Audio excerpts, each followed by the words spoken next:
We are live already. Let's see, can we get some in there?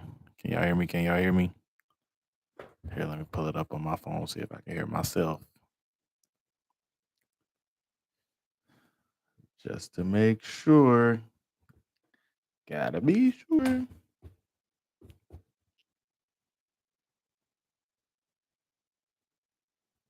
Crazy. I know. Terrible. Off to a terrible start already.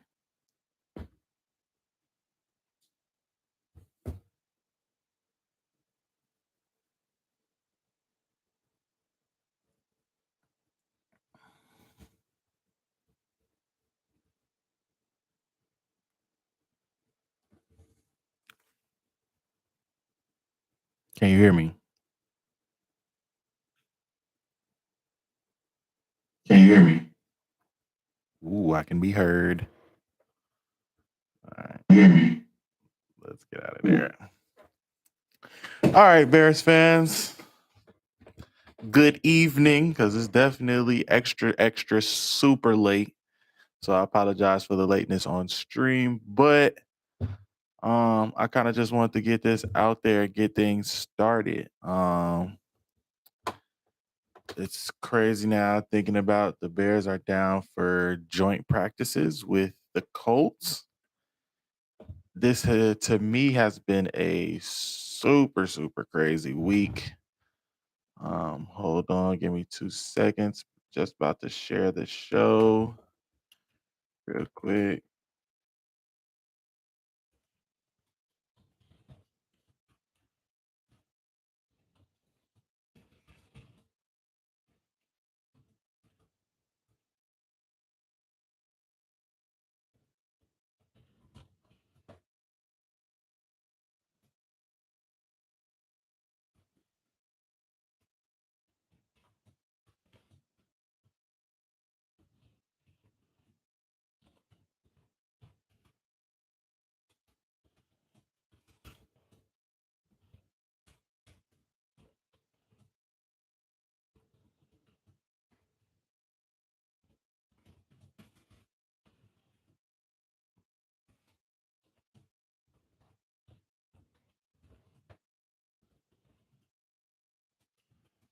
Man.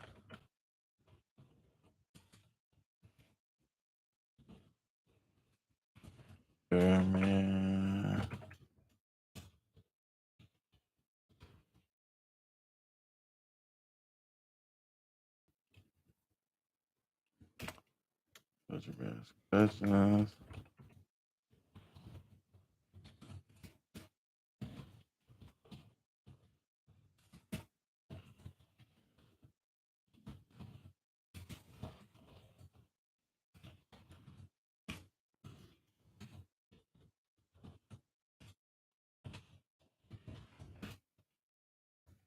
Is welcome here.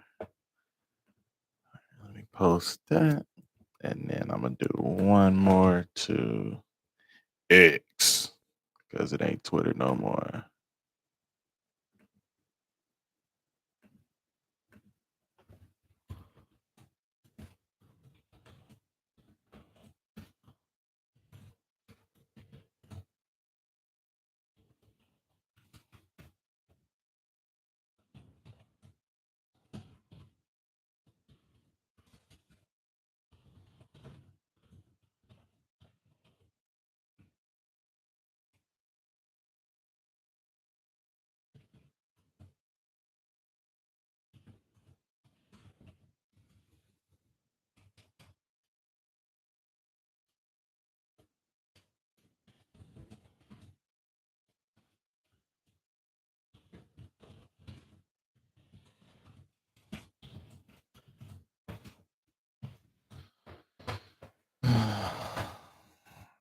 Right. We got that in there too. All right, so pin that to this side like that, and I'm going to pull this right here. And I don't think I have anywhere else I need to post this. So we are officially good to get in and started. Welcome into the first inaugural. Well, I ain't gonna say first, technically. This technically isn't our first episode, but this is my first live podcast episode on YouTube. Super excited about that. I've been trying to get this started for a while now. But just trying to build engagement and bring more people in to be a part of what we're trying to grow here. So this is like kind of like a huge, first stepping stone into pushing forward into Bears media,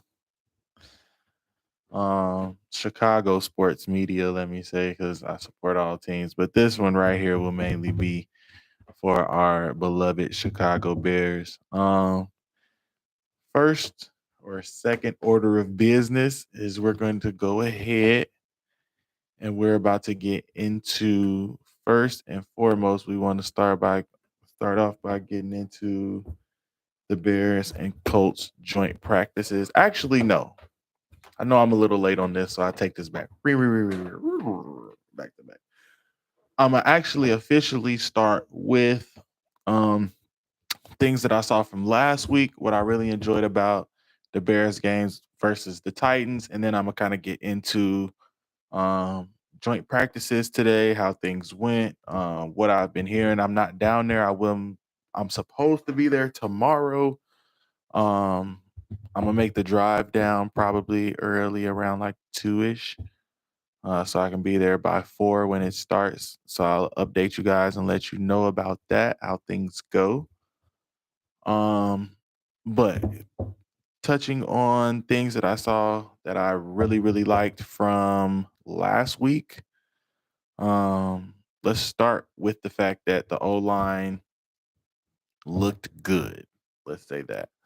I know it's a preseason game. I know the Titans were without a lot of starters, so it's not so much that we can really put into that game. But I'm not even going to say just the O line, both sides of the line. But I'm going to start with the O line. Braxton Jones, Tevin Jenkins, Darnell Wright showed that he can play. I'm excited for what we have, the future of both tackles. Really, to be honest, uh, Braxton showed that he's definitely improved his power, his feet. He's always been able to move. He's always been one of our more mobile linemen. Um, but I definitely feel like there's a difference from last year to this year. Really seeing how he's taken in, or I would say taken on the role of having to be Justin's protector, or of his blind side. Let me say that. Justin's protector of his blind side. Um, Darnell Wright showed to me decent hand placement. He was able to stifle a lot of the pass rushes that he did see. As far as guys trying to club and get over him. I'm trying to remember. I want to say it was number 95. I'm gonna have to go back and check that. On the Tennessee Titans, I'm gonna have to go back and check my notes. Um, to be honest, I wish I'm gonna have to start doing this from Streamlabs so I can double up and kind of show you guys what I'm talking about. Um, but specifically with Darnell Wright, I feel like he showed elite size, elite strength. He also showed that he can move.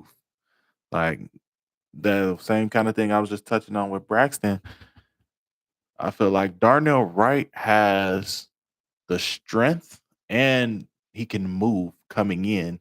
So like they pulled him on, I want to say, the one run to I was gonna say Montgomery. Good God. Demo is gone. Um but for I want it was to it might have been to Deonta Foreman, but on that I want to say it was GT counter.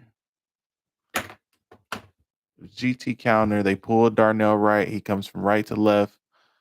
Um, And you could really just kind of see once he gets moving and once his feet are in front of him. I'm excited for those toss cracks this year, especially off to the right side to see what he can do, what he will provide for the Bears in their run game. Last year, the Bears led the league in rushing yards, and it doesn't surprise me now thinking back on it, that they did, thinking about Justin's legs and how those came in to play, thinking about not just Justin's legs, but how Khalil and Demont kind of found a two-headed monster last year and kind of made the best that they could of that situation. Watching both of them really kind of showed me they have their tackles. The Bears have their tackles now, or I would say the Bears have their running back and their quarterback of the future going forward. Um,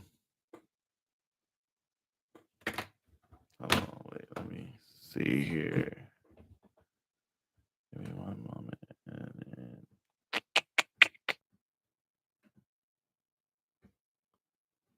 um,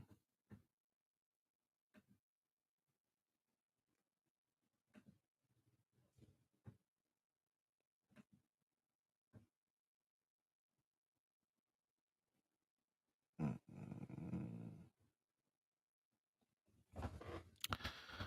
um, let me check some more of my notes here. Let's see what I got down.